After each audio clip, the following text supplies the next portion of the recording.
Is it a blocker? I don't know. Is it the fucking government, man? Try podcastindex.social. I was on that. Podcastindex.social. Yeah. Interesting. So social. this Mastodon, does it show how many followers you have? Yeah, it does. So it does the same kind of things that Twitter does? So you go down Discovery. I don't see what's happening. Click on see what's happening. Yeah. I have no idea what this is. Interesting. So this is how it works. Yeah. I mean, so if you have an account, then obviously you get a whole different view of everything. So these are people that are more plugged in to the internet in many ways. Well, no, it's just people who are tired. You know, there's always people looking for the alternative, Joe. Right. Alternative music. Twitter is disco. Mastodon is punk. That's what it is. You know, people are, fuck that shit. We're going over to here. And then it starts to build, and people get in arguments and build different versions, and then it becomes even more sophisticated, and shit falls off. It's an organic beast, man. It just, right. And like disco, some of it's like the Bee Gees had some pretty good fucking songs. Of course. The Bee Gees Some people- undervalued. Yeah. I believe Yeah. the Bee Gees should be up there with the Stones and with the Beatles. I think they totally get. Yeah, I think they get screwed on that. The Bee Gees.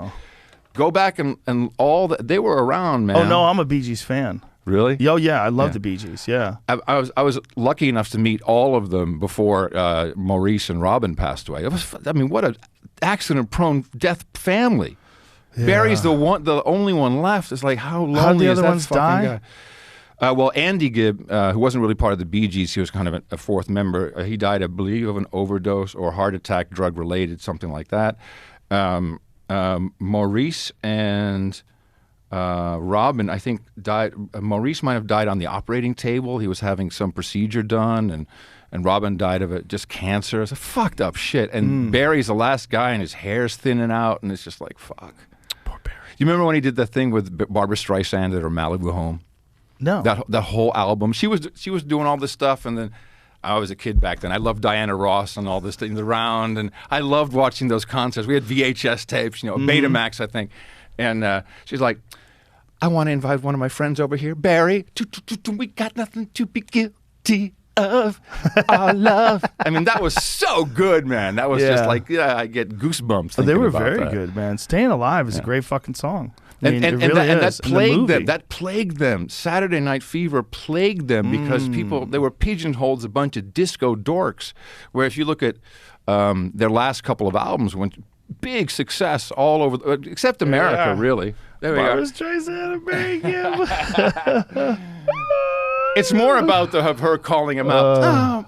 That's not the one. Is that Look the one? at that fucking hair. My Dude. God. Dude. My God. That's like almost an afro. I mean, it's Awesome. so dense. It's awesome. It just emanates Love out of that nowhere. Shit. Love that shit. Right? Like, where's it coming from? Love it.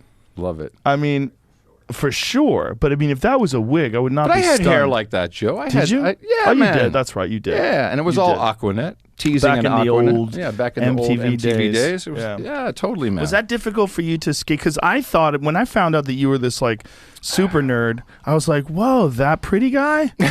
That's I never consider look at me. I mean, I don't consider myself pretty or anything you're an like older that. gentleman, but you were certainly very handsome when you were younger. I loved radio because I knew that no one had to look at me.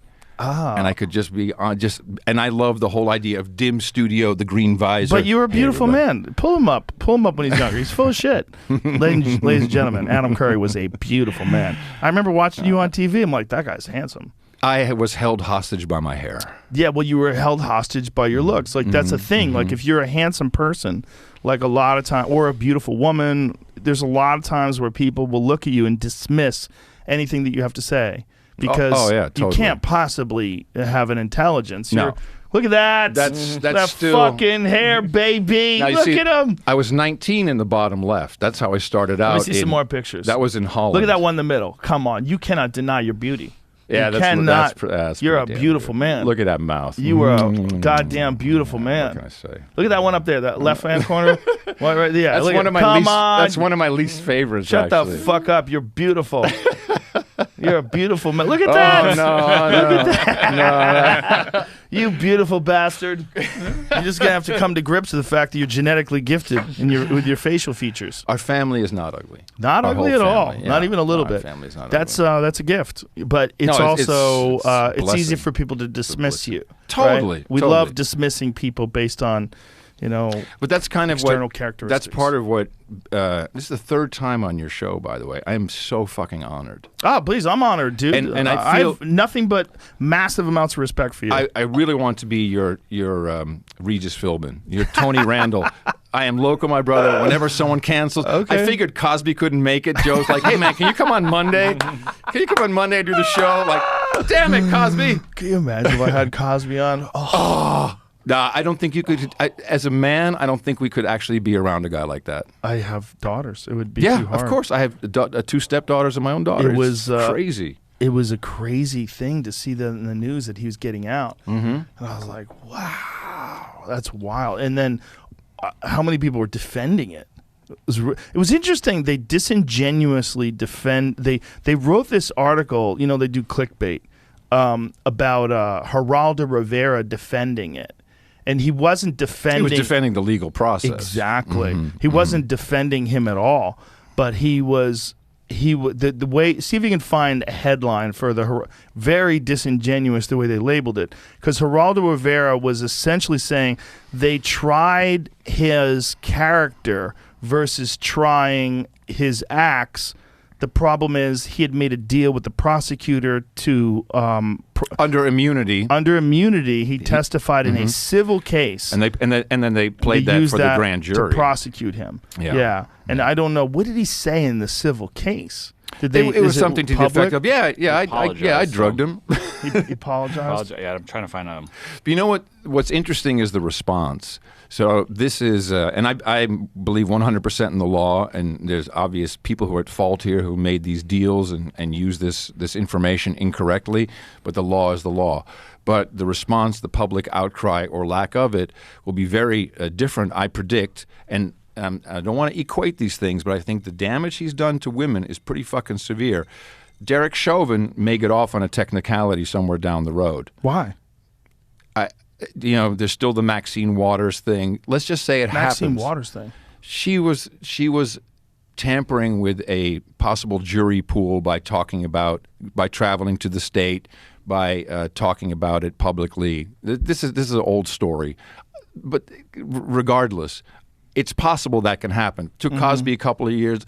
Derek Chauvin could get off on forget why. He could get off on a technicality. What the fuck do we know? Right. That's going to make people fucking crazy. So, is it equal?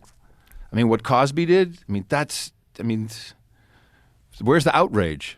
I think it's even though technically the law is correct, the people who fucked it up need to be held to account. I think people are coming to grips with it right now where they're like, holy shit, is this real? Is he out? Yeah. So I think the dust is not even remotely settled. And the thing that Geraldo was saying is that this could possibly apply to Harvey Weinstein as well. Oh, well, there you go. And this is what he was saying, that they tried Harvey Weinstein based on his character versus based on the actual legal facts. I don't know if that's true, though. I don't know if that's true. But Harvey Weinstein's there's still other cases out there that he has to. The law is a crazy thing, Yeah. Joe. I mean, the way it's all about interpretation. It's how a judge interprets it, or a Supreme Court. I mean, again, we all look at the same movie, but we might be the same screen. We might be seeing a different movie. It's what life. We have to really agree that that's happening. Yes. The sooner we all agree. Tina and I often say, as convinced as we are of X, Y, and Z, those people over there, they're just as fucking convinced about that, and we can't fault them for that. Right. They're not bad or evil or wrong. We used in America, in our country, we used to always say,